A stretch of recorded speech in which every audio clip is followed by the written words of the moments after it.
E aí, gente, a esse aqui. No vídeo de hoje a gente vai falar sobre ASI, Artificial Super Intelligence, e por que esse tema é uma idiotice. Embora seja considerado por entidades importantes da inteligência artificial e em outros lugares, né, filosofia e tal, política. E basicamente a tradução de ASI é super inteligência artificial, né? Que é um sistema que poderia ter uma inteligência extremamente acima de um ser humano. A gente vai falar sobre por que isso é impossível do ponto de vista científico e do ponto de vista de você ver o que realmente é inteligência artificial. Eu gosto desse paper da Melanie Mitchell, que ela mostra 4 falácias relacionadas à inteligência artificial. É chamado de por que a IA, né, é mais difícil do que parece. Ela explica como notícias recentes também falam sobre, de forma ousada, sobre inteligência artificial, falando coisas que não aconteceram até agora, como criar uma máquina inteligente ou coisas desse tipo, e resultados que às vezes são vistos de forma sensacionalista, né? Como você vê, por exemplo, notícias falando IA criou nova linguagem, IA um robô está se auto-reproduzindo e consegue pensar, um robô que está começando a ter consciência. Como você já vê títulos dessa forma, que eu já vi, a gente já tem problemas, porque não é assim que funciona. Obviamente a gente tem AlphaGo, AlphaZero, sistemas que conseguem detectar câncer, conseguem fazer prognóstico de saúde, mas ainda assim esses são coisas fáceis de fazer, entre aspas, no sentido, em certo sentido. São problemas de weak AI, ou IA fraca, no sentido de que tudo que a gente tem hoje é IA fraca. Eles conseguem resolver problemas específicos, mas não raciocinar ou pensar, que é uma coisa extremamente mais complexa, por incrível que pareça. Mas enfim, eu estou usando esse paper como base para falar sobre como às vezes as pesquisas em inteligência artificial são superestimadas ao ponto de serem tanto inúteis quanto atrapalham a área. E esse conceito de ASI, de Super Intelligence, é também algo trazido da ficção que as pessoas estão tentando colocar como verdade, como algo que pode ser possível no futuro. Embora eu creia que AGI, Artificial General Intelligence, inteligência artificial geral, seja possível, no conceito de criar um sistema computacional que pode pensar,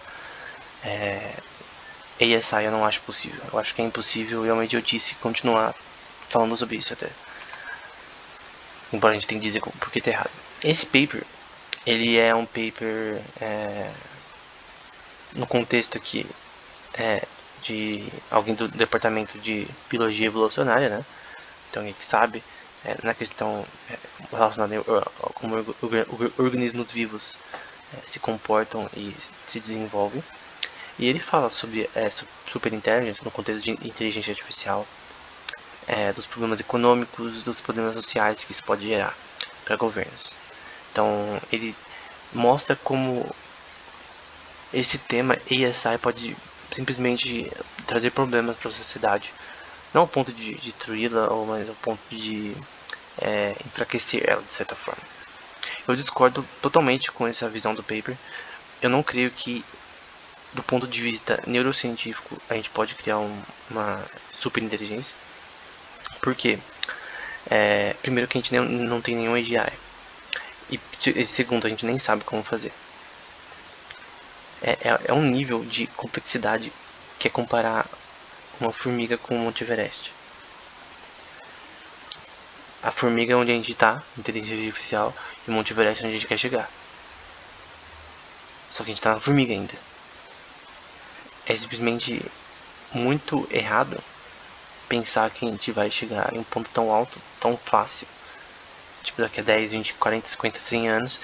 E eu digo que no caso de AGI, criar uma máquina inteligente, não sei se no nível do ser humano, mas com um certo nível de inteligência, a gente define num paper que a gente escreveu no paper que eu escrevi relacionado a esse tema, de que é possível criar uma AGI, talvez, mas que a gente separa da inteligência humana como algo externo, né? Como algo diferente. De criar um sistema que realmente consegue simular o comportamento humano e conseguir, entre aspas, pensar sobre uma forma diferente. Talvez seja possível. Esse é o tema AGI. Só que o problema é que esse paper é muito filosófico, e esse é o problema. O que você usa como base para criar uma superinteligência? Ah, mas pode dizer, mas se eu deixar o sistema treinando, ele vai conseguir ficar melhor e até passar a gente. Gente, a gente não tem nenhum AGI. A gente nem tem uma IA forte no momento. A gente não tem nem de perto. É literal, é tão difícil que a gente nem sabe definir o problema direito. A gente nem sabe definir direito o que é uma AGI, porque é um conceito muito complexo. Você computar a mente humana, talvez alguns dizem que pode ser impossível. Roger Penrose é um deles. John Searle, entre outros pesquisadores importantes, famosos, que tanto da área da física, psicologia e filosofia também, de certa forma, que acham que é impossível. AGI, eu acredito que seja no futuro, mas enfim, isso vai vir com o tempo, com avanços na neurociência e na neurociência computacional. Mas o problema é que superintelligence a gente nem tem uma base, porque a gente pode estudar o cérebro humano e tentar computar ele, estudar a basal ganglia relacionada à aprendizagem de reforços, estudar áreas relacionadas à aprendizagem motora, como cerebellum, a própria basal ganglia, um conjunto de áreas que é relacionado à aprendizado e tentar computacionar isso, criar um sistema que faça isso, relacionado à linguagem, como na área de Wernicke, na área de Broca, a interpretação de linguagem, a criação de linguagem. A gente tem sistemas que já fazem isso, mas não no nível do ser humano. Eles não aprendem ao ponto de ser como um ser humano que aprende constantemente, sem limites. Embora esse limite pode ser uma objeto de discussão, porque obviamente a gente tem sistemas que jogam xadrez melhor que os seres humanos, que jogam Go e outros jogos Dota, mas mesmo assim, mesmo conseguir vencer em tarefas simples como essas, tão fechadas e enclausuradas, não mostra que esses sistemas pensam e nem se eles podem ou não um dia pensar, que é algo muito mais complexo do que vencer essas tarefas. Aqui tá, ignora a parte de cima, a questão é o paper aqui, eu tinha esquecido de tirar, mas basicamente é um paper que eu estava usando para falar sobre a história da inteligência artificial, sobre o inverno da IA também. Só que eu acabei achando legal no final que tem uma parte que é importante para nossa discussão. Então esse é o paper da Comissão Europeia, para ser lido por executivos e por pessoas-chave na inteligência artificial, creio que no mundo todo, da Comissão Europeia, na Europa toda, enfim. É uma coisa para as pessoas lerem da área e entenderem alguns conceitos relacionados à história e evolução atual, o futuro da inteligência artificial também. No final, eu concordo com, o paper é muito bom, por sinal. Eu vou usar ele também na história da inteligência artificial, que a gente vai falar sobre um pouco no vídeo chamado Inverno da IA. Mas a questão é que eles falam uma coisa que eu não concordo relacionada à superinteligência. Eles citam que superinteligência por enquanto é ficção. Eles falam, por exemplo, que AGI, que é um sistema que pode pensar, talvez seja possível, embora seja muito difícil, a gente não sabe se é possível ou não. Eles citam isso, uma dica para governos, enfim, uma dica mais política talvez, discutir problemas de longo prazo e riscos possíveis da superinteligência, isso aqui na esfera pública também. De repente divulgando sobre isso, enfim, mitigando o risco advindo de sistemas de IA. Essa parte que eu gosto. Risco. Agora a questão, qual é o risco? A gente está falando aqui de ficção científica, qual que é o assunto que está sendo aqui? Porque isso é ficção científica. Você não tem algo que você pode estudar para entender, para depois criar uma superinteligência. Mas você pode falar, mas se a gente criar uma AGI, um sistema que pode pensar, se o sistema ele fica melhor em jogar jogos e outras coisas, talvez ele fique melhor também de repente em matemática, geometria, fique melhor em questões linguísticas e aí supere a gente de tal forma a ser uma superinteligência. Só que a questão é que a gente não tem mais AI. A gente não sabe a dificuldade disso, e a gente não sabe se isso vai ser gerado a partir da superinteligência. Eu acho que nem no longo prazo isso vai ser possível. Porque a inteligência humana já é muito complexa. E a gente não tem nem base para criar algo desse tipo. Mesmo tentando computacional o cérebro, é algo muito mais difícil do que parece. Então a superinteligência está tão aquém de nós no momento, tão longe, que eu acho que não é nenhuma discussão a ser correta de se fazer na esfera fora da ficção científica. Não é ciência isso daqui. Superinteligência na inteligência artificial é idiotice. Ela não é científica. A gente não tem parâmetros para estudar um sistema que pode conter superinteligência. Qual é o ser que é mais inteligente que o ser humano, por exemplo, no mundo, nesse planeta? Do ponto de vista teológico, a gente crê que quem crê que existe Deus, anjos, talvez já reconheça que existem seres que são mais inteligentes que os seres humanos, mas do mesmo jeito a gente não poderia estudá-los, né? Então a questão é que a gente não tem nada mais inteligente que o ser humano, que o cérebro humano, para estudar e tentar computacionar, criar um sistema a partir dele, se baseando na parte neurocientífica do cérebro. A gente não tem algo melhor que isso para estudar e tentar explicar e tentar fazer. Então por que alguém pensaria que uma superinteligência teria que ter as mesmas propriedades do cérebro que a gente tem? É tanta idiotice que não faz sentido, não é científico. Esse paper ainda é mais enfático em dizer como a sociedade pode ser impactada negativamente relacionada à inteligência artificial no contexto de superinteligência, de ASI. E tem uma frase que eu queria citar. Isso aqui parece ser tirado de um filme, mas não é. Aí eu pus ali em cima, Matrix é você, né? Parece que é o filme. Parece que é o plot do Matrix 4, mas enfim. A discussão mostra uma preocupação sobre. Aqui eu pus errado. Sobre a pesquisa em IA em risco existencial, no sentido que pesquisa nesse tema. No tema de IA ser uma forma destrutiva, antiética, enfim. Que nós poderíamos habitar uma simulação para o treinamento de demônios maus, blá blá blá, pode ser posto de lado. Então, obviamente, você entrar numa Matrix criada por robôs é uma idiotice tão grande que, obviamente, não deve ser discutida. No mundo que devemos fazer algo sobre isso, enfim. A questão é que a gente sabe que tem coisas que são tão idiotas que a gente nem deveria nem considerar como dar palco para alguém falar sobre. Só que uma coisa, além da, tipo, aquilo lá é só uma frase, mas no paper ele fala sobre a possibilidade de uma superinteligência existir no futuro. E essa é a questão que eu queria bater. Não é possível, pelas razões que eu disse antes. A gente não tem uma base de um ser que tenha algo desse tipo. Enfim, é ficção científica.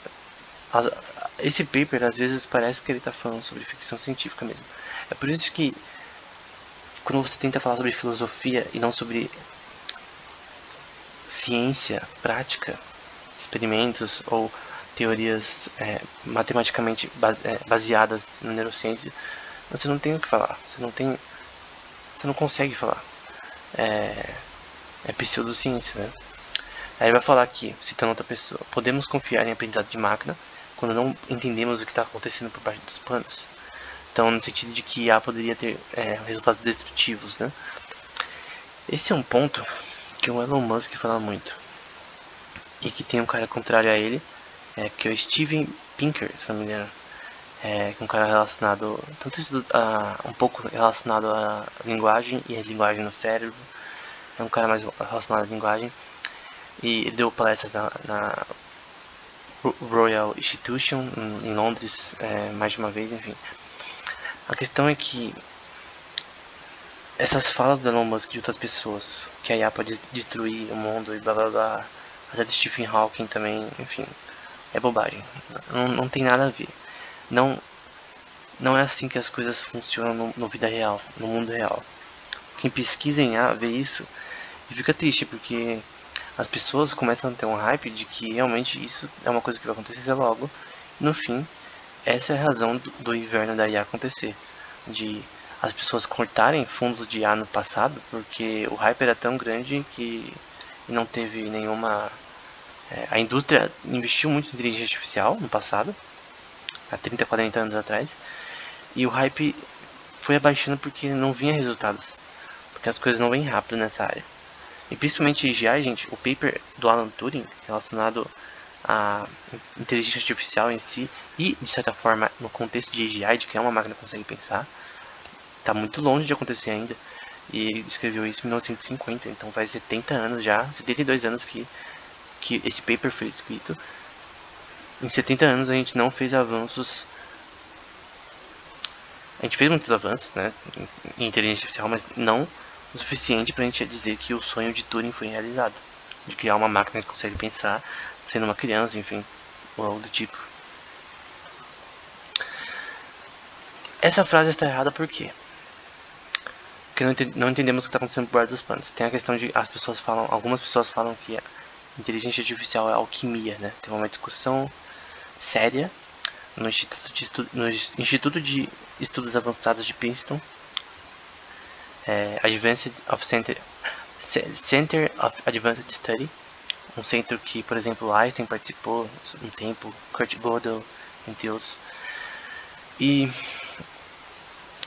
eles discutem essa questão, tem uma série de palestras, até o Yann LeCun participou, o Yosha Bengio, que são canais importantes de inteligência artificial, explicando que na verdade a gente sabe bastante, não tudo, mas a gente sabe bastante coisa sobre inteligência artificial, como funciona na prática, embora nem tanto como a gente queria. E normalmente as posições mais corretas recentemente, explicando a matemática por trás de inteligência artificial, por que funciona, como funciona esse aprendizado, usando o contexto de geometria não euclidiana, geometria de Riemann, esse tipo de coisa. Uma forma mais simples de explicar é topologia.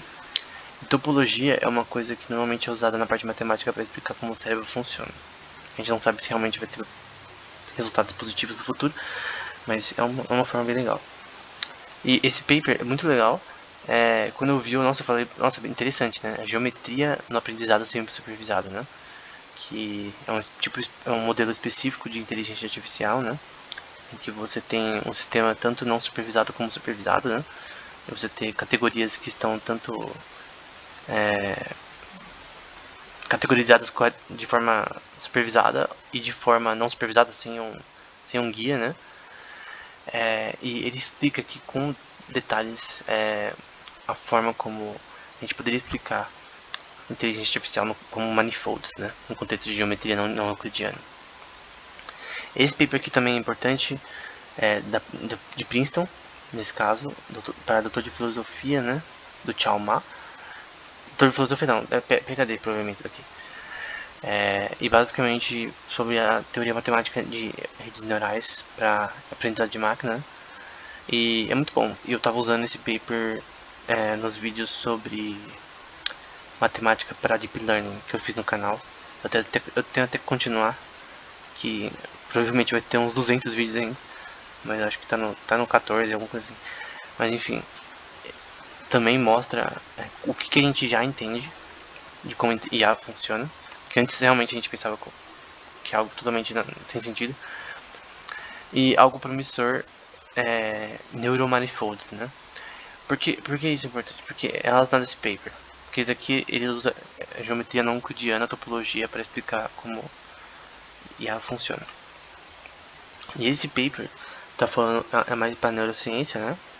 Do PLOS Computational Biology, falando sobre como a plasticidade do cérebro na questão do aprendizado, que é a forma como o cérebro ele meio que se muda, imagina como a plasticidade, como se as peças mudando relacionados ao aprendizado contínuo do cérebro, as peças mudando e se encaixando como se fossem as escadas do Harry Potter. Elas uma hora não estão para cima, aí depois elas mudam de lugar. É basicamente isso, mas de uma forma mais complexa e contínua, dinâmica, né? De você ter mudanças no seu cérebro continuamente, conforme você vai tendo novas memórias, novos conhecimentos, blá blá blá. É uma coisa constante. e explicando a plasticidade no contexto de geometria não euclidiana, né? Então você tem ali as atividades medidas do cérebro, usando aí mapeamento prático do cérebro. De repente poderia ser usado também neuroimagens, né, como usando fMRIs ou ressonância magnética, né, enfim, PET scans, para você fazer imagem topológica do cérebro de certa forma e tentar explicar isso de uma forma no contexto da geometria não euclidiana que está na direita, da atividade neural, como um manifold, né? Então, um manifold no contexto da geometria euclidiana é um objeto topológico. Ele não é fixo, é algo que muda, é contínuo, e você consegue meio que usar equações diferenciais para calcular os movimentos dele ao longo do tempo. Pode ser aplicado para esferas, enfim, para vários tipos de objetos topológicos, mas no caso de atividades neurais ia ser algo um pouco mais complexo. E é estranho e até legal porque para aprendizado em inteligência artificial tudo que a gente usa é equações diferenciais. Essa é a base de backpropagation, de gradient descent, que é o que realmente acha os erros para corrigir eles e fazer a inteligência artificial aprender, né? Achar os erros no sistema e calcular de novo. Tipo, achar os erros. Por exemplo, tá jogando Super Mario, o seu sistema de A. Aí ele joga uma vez, erra, acha os erros, joga de novo, erra, acha os erros e sempre vai corrigindo. Isso, para isso acontecer, usa gradient descent, backpropagation, que a gente já viu em outros vídeos, ou outros modelos também de equações diferenciais, que podem ser explicadas como dentro de manifold. E se a gente aprendesse como o cérebro realmente faz, se o cérebro se comporta como um manifold, as conexões neurais de forma topológica, a gente poderia meio que, tipo, se a gente conseguisse entender como o cérebro faz isso nesse contexto, que a gente não sabendo, a gente poderia aplicar isso na inteligência artificial e de repente ter resultados melhores. Então é bem legal. Então era isso, espero que esse vídeo tenha sido útil. Se alguém falar numa palestra em algum lugar sobre esse tema, não ria, seja educado, né, educada, mas explique, né, porque isso é uma idiotice, essa coisa de filme e não pode ser realizado nunca. Eu acredito que uma máquina que pode pensar pode ser realizada, AGI, é difícil, mas a gente tem o cérebro, a gente pode estudar o cérebro, a gente tem muito avanço na neurociência. O Brasil foca muito em biologia, então poderia ser chamado de um polo também nessa área também. O Brasil é mais biologia, né, e agricultura.